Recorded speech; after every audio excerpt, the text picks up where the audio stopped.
I like musicals. It's really no surprise. I've made it very clearly. And I like songs, I've ranked community songs. I have a Disney Renaissance song ranking coming out next year. I just really like musicals. And, you know, yeah. Movies like The Greatest Showman, La La Land, and Tick Tick Boom tells a different kind of story that you really can't convey if they were just talking to each other. Like, it's not everyone's cup of tea, but I love them. Like, there's not a lot of bad musicals I've seen out there. In my opinion, there's like three different types of movie musicals. First, you got your pro shots, like your Hamilton on Disney Plus, your SpongeBob musical on Paramount Plus. Those are recordings of Broadway shows that are then like edited together to make it look like a coherent thing. I've only seen Hamilton. I haven't seen SpongeBob. I really don't want to, but yeah, those are films of recording. You can count them as films. At least Hamilton's on Disney Plus. SpongeBob might be on there too. I didn't really look, but yeah. Then we're kind of skipping ahead, kind of past a big category. We're going to the original musicals, like the previously mentioned La La Land or The Greatest Showman. Those don't have Broadway musicals. And fun fact, before Little Shop of Horrors was a musical on Broadway, there was an original 1960s version. I have not seen it, but I really want to. Yeah. These movies are kind of allowed to make their own stories. They don't have to follow any guidelines. They just have to, make it good. And they work. Like, La La Land and The Greatest Showman are fantastic movies. Like, The Greatest Showman is my second favorite movie of all time. Obviously, I love it. Now, the third kind are movies adapted from existing Broadway shows. The Wicked movies, Mean Girls 2024, which was adapted from the Broadway show, which was adapted from the 2004 comedy. The Music Man. Ew. West Side Story, which I've never seen, but I want to. And Dear Evan Hansen. Dear Evan Hansen came out in September 2021 and was not critically or commercially acclaimed at all. The movie made $19,133,454. That is not big. It was like, do I have it pulled up here? The movie was the 119th highest grossing movie of that year. That's not good. Like, okay, it was 2021. We were right off 2020, which was the COVID year. Obviously, it was not going to make that much money. Nobody cared. But, in terms of other movies that came out that year, musical-wise, In the Heights, West Side Story, those didn't make a lot of money because it was still 2021. But they made considerably more than this movie. I didn't write them down, so I don't know, but they still did. The movie has a 2.2 on Letterboxd, and for the common man, we'll look at Rotten Tomatoes later. This movie was not well received by anyone, not even the average moviegoer. Nobody likes this movie. I've seen this movie twice this year alone. And I want to go through why this movie fundamentally does not work. Let's start out...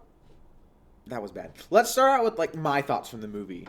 And, yeah, I don't fully hate it.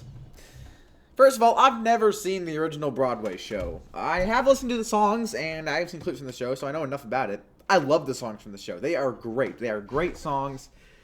And by proxy, I do like the songs in the movie. The songs themselves are really good, with pretty strong lyrics, and some actual good singers in the movie. But the delivery from these characters are just awkward, and it just makes it kind of hard to listen to at some points. That's also kind of a given for these types of movies. But the story is pretty solid, only because the original story is, pretty good. The original story was pretty well directed, and it's just, yeah.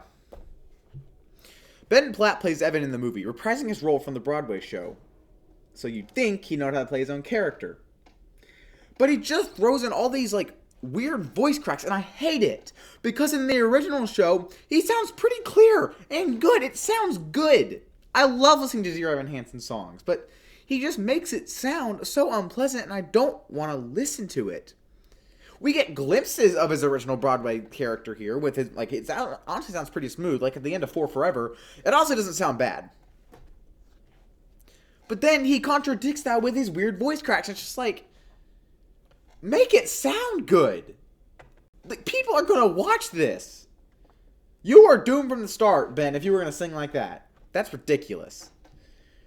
Overall, though, the movie isn't terrible. It's not the worst movie I've ever seen. It's not even the worst musical I've ever seen, but now I just want to go through the movie story just for the people who maybe aren't as in the know as me, because judging by that box office number, you probably aren't. This movie revolves around Evan Hansen. You probably could have figured that out on your own. A 17-year-old boy with social anxiety who doesn't really have any friends, but his mom keeps encouraging him to speak up and go have people sign his cast that his broken arm. He broke his arm over his summer job. Evan, since he has social anxiety, he goes to see a doctor about this, and he has the assignment of writing letters to himself to help with that. Writing letters are like, today's going to be a great day. Here's why. He's writing all that down. I've never tried this, but if it works, let me know. At school, Connor, one of Evan's classmates, signs his cast and finds one of Evan's letters and gets aggravated seeing his sister's name Zoe, also Evan's crush. This makes Connor believe that Evan wrote this letter just to aggravate him, since Connor has an anger problem and he's a little bit different from everyone else, and yeah. 3 days go by. Evan is stressed out of his mind. It's just not pretty. And we find out that Connor has taken his own life. And Evan gets called to the office where Connor's parents are. And Evan tries to tell the truth, but they keep cutting him off, thinking that this letter was Connor's suicide note. And that they were best friends. He was writing to Evan about it. And Evan doesn't deny it. Quick pause here. I hate this. This is dumb. This is really dumb. And I know that I can't be talking here, alright? I also have trouble talking to people sometimes and having social interactions, but even I know in certain situations I need to speak up and say something, and I'm a YouTuber. And I know these parents are grieving and they just want to hear what they want to hear, but you still have to say something.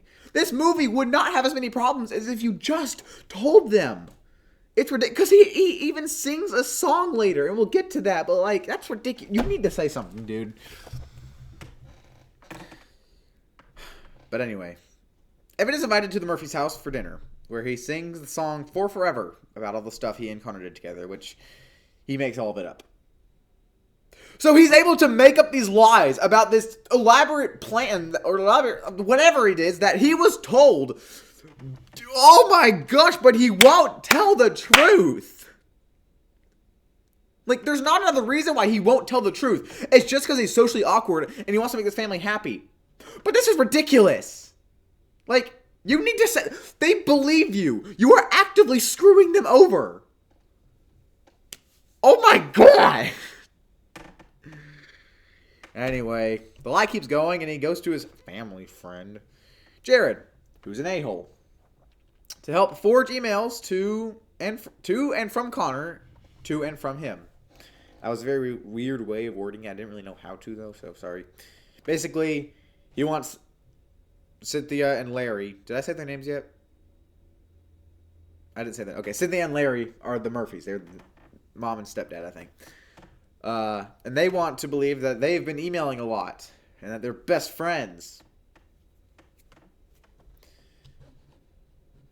Yeah. So then the song Sincerely Me happens, which is a song I like listening to. Watching it, it's just Connor walking through a bunch of hallways looking at directly at the camera, and it's just very uncomfortable. It's just like, it doesn't sound all too great either. Like, it's not very good in this movie. I mean, it's fine, but yeah. It's just very uncomfortable. The family reflects on these letters during the song Requiem, which is actually one of the songs in this movie that people really, really liked because Evan's not singing. I'm so sorry about that. That was random. That came out of nowhere. Gosh. Anyway, the family reflects on these songs during Requiem. People like that song because Evan's not singing it, and yeah, the delivery from these actors are pretty good in this song. But the editing here, yeah, I feel like I could do something better. Like, I know that sounds very egotistical, but I'm sorry if I don't like the Star Wars screen transitions. I'm sorry if these Star Wars screen transitions don't fit in the scene that's meant to be taken seriously. It's just gah.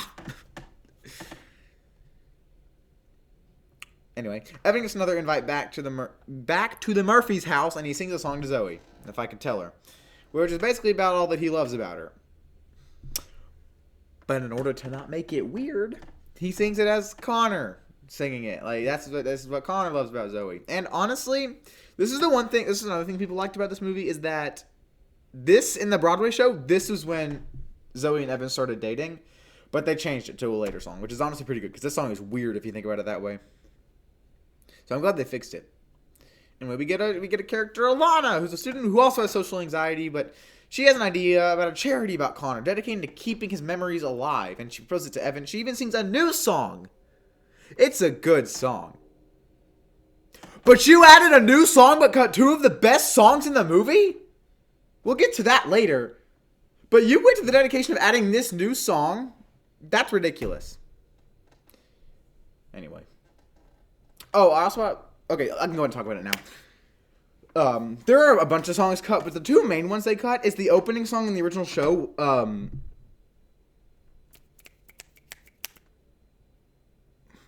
Anybody Have a Map? Which is basically Heidi and Cynthia singing about how hard it is to be Evan and Connor's parents, respectively.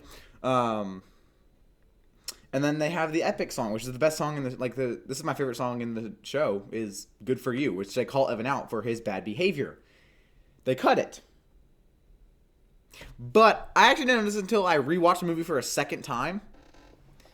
But after Waving Through a Window, which is the new opening song, since they cut Anybody Have a Map, during that assembly after Waving Through a Window, the band not only plays Waving Through a Window, Anybody Have a Map, but they also play Good For You, which I didn't pick up till the second viewing, which is honestly pretty cool. Like, I was sick that day and I decided to rewatch Dear Evan Hansen, and that should show you how sick I am. And I was just laying in my bed and I was watching, I was like, that was good. That's the equivalent of like the band playing All-Star in Shrek the Third. Like, that was pretty good. I'm glad they just acknowledged those songs, though. Back to the movie, though. When another assembly happens where Evan sings You Will Be Found, which is honestly, like, the best scene in the movie. Like, it's really, like, I know a lot of people, like, connected with that scene. And it's kind of special to, like, see. But it greatly, like, misunderstands how teenagers talk online. Like, that's not how that goes. It just greatly misunderstands the point. Okay, this next part is, like, what I was talking about. Like, the next song is Only Us, which is, like, it fixes the problem. This is where they start dating. And honestly, but, like, they didn't change the song to fit, like, the song is the exact same. So, in the show, the song was sung as We're Already Dating. In the movie, the song is played as We're Already Dating. But this is where they start. So, they didn't change anything. So, in a way, you should have just kept it as it was. Because you already messed up the rest of the movie. Anyway. Next, Heidi and Evan show up at the Murphys' home. And the Murphys decide to give Evan Connor's college fund. Which is pretty nice. I honestly thought that was a pretty good idea. Because Evan has been so helpful to them. But Heidi declines for some freaking reason. Because they don't want charity? Like, you were gonna give him a college fund, Heidi! You weren't gonna do that! Why? That made me so mad. Like, why? You weren't gonna give him that. So why? Anyway, I just want to wrap this one up. I know you don't care about the story of Dear Evan Hansen. You've probably never seen it anyway. Evan eventually comes clean to the Murphys. Heidi sings in a very awkward song where Heidi's supposed to be singing and it keeps cutting back to Evan and I don't... Gah! And then Evan posts a video revealing the truth. He does some good things to the people he's wronged. Like, he gets connections with the people who, like, Connor has talked to and has become friends with. And he finds a video of Connor performing his music to, like, his rehab center. And that's really something, but it just kind of feels like you should have done that earlier. Because people think you're an a-hole now. Anyway, at the end, like, Zoe goes to see Evan, and, like, I'm just really glad they don't get back together. Because Evan doesn't deserve happiness anymore. That was really dark, I'm sorry. But, like, I'm just kind of glad he learns a lesson here how they don't get back together. Because what he did was wrong. I'm just glad. But anyway, we're done with that. This video is actually going to be shorter than I thought. So, let's talk about the songs. So, like I alluded to earlier, the songs themselves are good. but I hate the actor's delivery. It just doesn't sound good. Like, especially, like, when I say the actors, I just mean Ben Platt. He does not sound natural here. Like, okay. The worst part about it is, yes, the worst part about this movie, by far, is that they cut songs from the Broadway show. Now, musicals have done that before to make their movies flow better. But they don't often change the whole story. Good For You was important to the main story. It calls Evan out for his behavior. A song doesn't really do that in this movie, so it just kind of feels like it's not okay for him to do this stuff. Like, yeah, they cut Anybody Have a Map, which is a really good song, and it does kind of show how hard it can be to be these kids' mom. But they do kind of get around it by putting some of that into Anybody Have a Map, at least Evan's side. So that is like kind of understandable. If they like, I'm still not happy they cut it, but it's okay. Good For You is way too important to cut. Like they just, why? It's my favorite song in the show. Like, the point of the song is for Evan to be called out for his bad behavior, which they decide to cut. In terms of this movie's songs, Requiem is probably my favorite. I think You'll Be Found is probably a better scene, just because many people probably connected with it, and it is a pretty good scene. Like, the singing isn't terrible there, but like Requiem, just like, I still get goosebumps over, what's her name? Okay, does Caitlin ever do the singing here? I don't know. Okay, I still get goosebumps over Zoe's performance in Requiem, like, at the end. Like, it's still really good. So that's probably my favorite. Waving Through a Window sounds okay, just like, you know, that's like the opening song. So this is what like really sells it to people, that like, yeah, he's gonna sound like this for the rest of the movie. This also applies to Sincerely to Me, but like his voice crack there and the famous one where he goes crack, like that's funny. That's a funny one, but like, yeah, it's just I don't want to hear that. It's just very awkward. For Forever gets better as it goes along. Like I really like the ending. Like Ben Platt doesn't sound terrible at the ending. I'm not a big fan of Heidi's song at the end. It's just very awkward too, and at that point I just don't like Heidi as a character. And I've never seen the original musical, so I don't know if it goes the same way, but like in the movie, I just don't like her character when she did that. And a lot of the new one is pretty good. Like for being a new song, it's not too bad. Like it does stand toe to toe with like some pretty good songs. So overall, I don't mind the songs in this movie. It's more about the performances that really get people pissed about this movie. Ben Platt does not fit as Evan anymore. He's too old. I know it's nepotism since his dad, Mark Platt, produced this movie. Whatever this movie tries to do to make this 30-year-old look 17 doesn't work. His horrifying faces he makes, his voice cracks, and his terrible makeup job, they only serve to make him look older. Like, the point of this character is that he needs to be cast as a young person that like shows his youth to show his childhood behavior. You got a 30-year-old to do this 17-year-old's job. Like that's not good. Everyone else is fine. Like listening to Rachel Bay Jones as Heidi like pisses me off a whole lot more now seeing what we got in this movie. Like it's just why?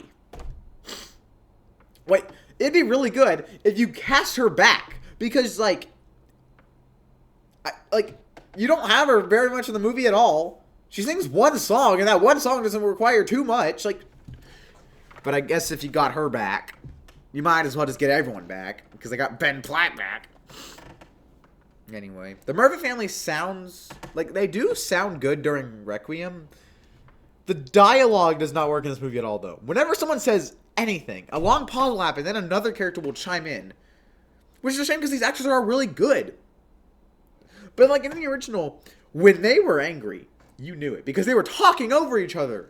And like it actually felt like a performance. This feels like you're just talking with your guidance counselor. Like you're not talking back to her. You're just nodding along. Like these actors in the movie are really good. Like This movie has Amy Adams as Cynthia in it, which is a really good actress, but she's wasted here because of this horrible, like, this is the director's fault, okay? Like, the director of this movie, Steven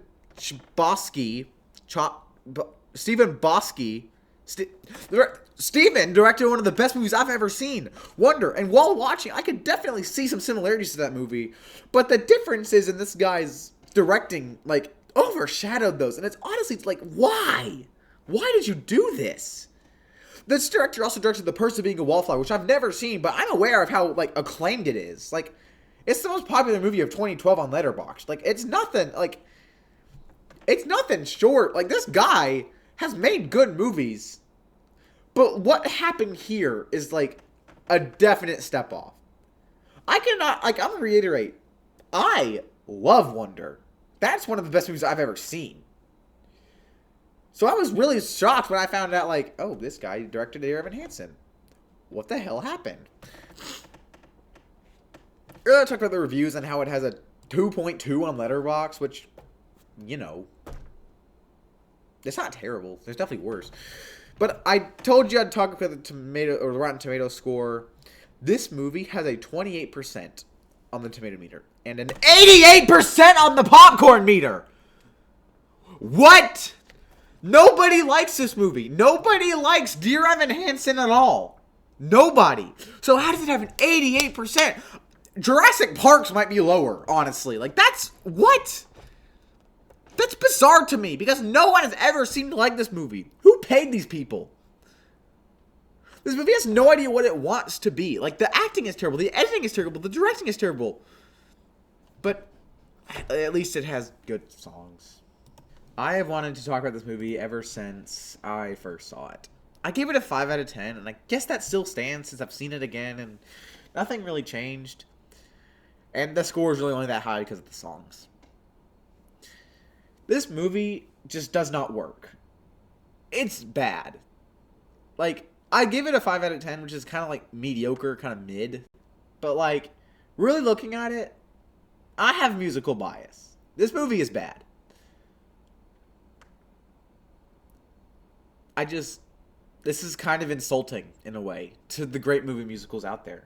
Especially ones that are adapted from the Broadway shows. Like, I'm honestly scared. Because there are some great Broadway shows out there that you take a look at this and another hated movie musical, Cats, like, we're not hitting the same anymore. Some are good. Like, In the Heights is good. It's a good movie. But that's all it is. It's just good.